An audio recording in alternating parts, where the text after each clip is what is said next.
Hi நண்பர்களே, இப்போ நம்ம ஒரு சட்னி வீடியோ தான் பண்ணுறது. எப்படி பண்ணலான்ட்டு வாங்க பார்க்கலாம். ஸ்டவ் பற்ற வச்சுன்னு இதில் வந்து ஒரு 2 டீஸ்பூன் எண்ணெய் ஊற்றுக்கிறோம். பாருங்க, கரெக்டாக ஒரு வெங்காயம்,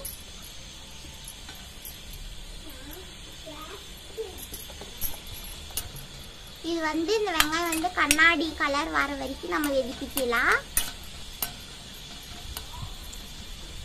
பாருங்க, கார மிளகா ஒரு 3 சேர்த்துக்கலாம், பூண்டு ஒரு 2 பல்லு சேர்த்துக்கலாம். சேர்த்துட்டு இது எல்லாமே நல்லா கண்ணாடி கலரில் நல்லா வெடிப்பிக்கலாம். நம்ம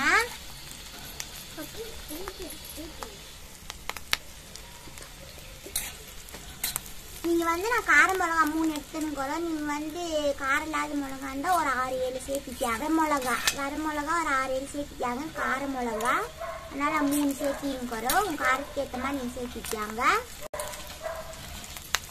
பாருங்க, இது கண்ணாடி கலர்ல ஆயிருக்குது. அடுத்த நாள் வந்து 3 தக்காளி எடுத்து வச்சுக்கிறோம்.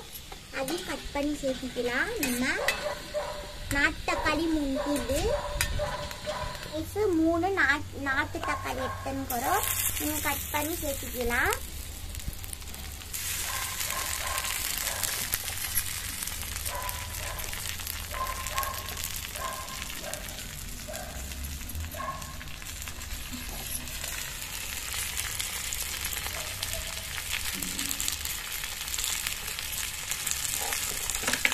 சேர்த்துட்டு நல்லா வெடிப்பிக்கலாம். நம்ம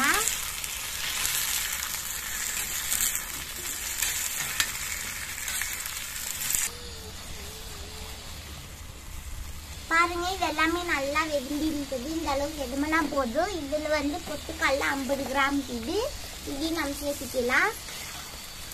பொட்டுக்கல்லை சேர்த்துட்டு நம்ம ஸ்டவ் ஆஃப் பண்ணிடலாம். பாருங்க, ஸ்டவ் ஆஃப் பண்ணிட்டோம். இந்த சூட்லேயே இது நல்லா வெடிக்கும். இது நல்லா ஆறின பின்னாடி நம்ம மிக்சி ஜாரில் போட்டு ஆட்டிக்கலாம். இது நல்லா ஆறணும். இதுலேயே இருந்தால் நம்மளுக்கு சூடு ஆறதுக்கு ரொம்ப நேரம் பிடிக்கும். பிளேட்டில் மாற்றிக்கினா சீக்கிரமாக சூடு ஆறிடும். அதுக்கப்புறம் நம்ம மிக்சி ஜாரில் போட்டுக்கலாம். இது இரும்பு பாண்டில் இல்லையா, அதனால ஜாஸ்தி டைம் எடுக்கும், சூடாக்கும். பிளேட்டில் மாற்றிக்கினா ஈஸியாக ஆறிட்டும். நம்ம மிக்சி ஜாரில் போட்டு நைஸ் ஆட்டிக்கலாம். பாருங்க, நல்லா ஆறின்றது. இப்போ மிக்சி ஜாருக்கு மாற்றிக்கலாம். இதுவே ஒரு 1/2 டீஸ்பூன் உப்பு சேர்த்துக்கிறோம். பாருங்க, ஒரு 1/2 டீஸ்பூன் சேர்த்துக்கிறோம். தண்ணி விட்டு நைஸ் ஆட்டின்னு வந்துடலாம். பாருங்க, நல்லா நைஸ் ஆட்டின்னு வந்துட்டுங்க. இப்போ ஓப்பன் பண்ணிக்கலாம். பாருங்க, நைஸ் ஆட்டின்னு வந்தாச்சு. இப்போ நம்ம வந்து பாத்திரத்தில் சேர்த்துக்கலாம். இதுவே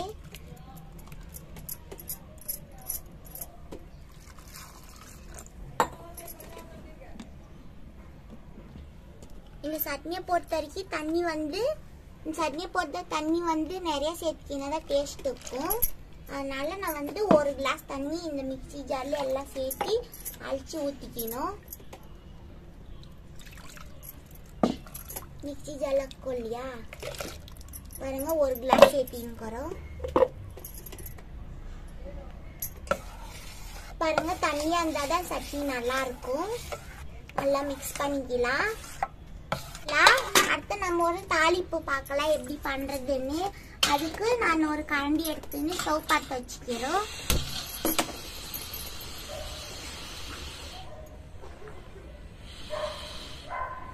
ஸ்டவ் பற்ற வச்சுன்னு எண்ணெய் ஊற்றிக்கலாம். நம்ம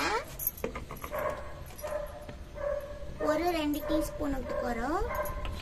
பாருங்க, எண்ணெய் காஞ்சிக்குது. இதில் நான் வந்து சீரகம் கொஞ்சம், உளுத்த பருப்பு, கடலைப்பருப்பு, கடுகு எல்லாம் எடுத்துன்னுக்கிறோம். இது சேர்த்துக்கலாம்.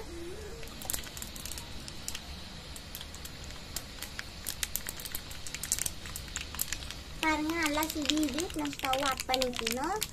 கருவேப்பிலை கொஞ்சம் சேர்த்துக்கலாம். கருவேப்பிலை கொஞ்சம் சேர்த்திட்டு இந்த சட்னியில் நம்ம விட்டுக்கலாம்.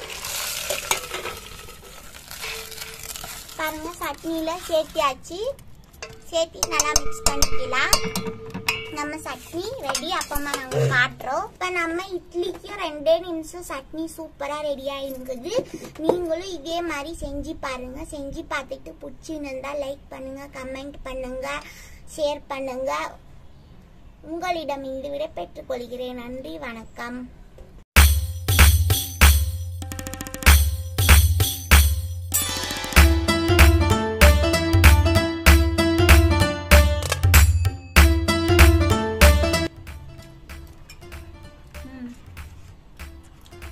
வந்துங்குது. நீங்க தேவைப்பட்டா இன்னும் கொஞ்சம் தண்ணி கூட சேர்த்திக்காங்க. இந்த சட்னி வந்து தண்ணியா இருந்தாதான் டேஸ்ட் சூப்பரா இருக்கும். இதே மாதிரி செஞ்சு பாருங்க.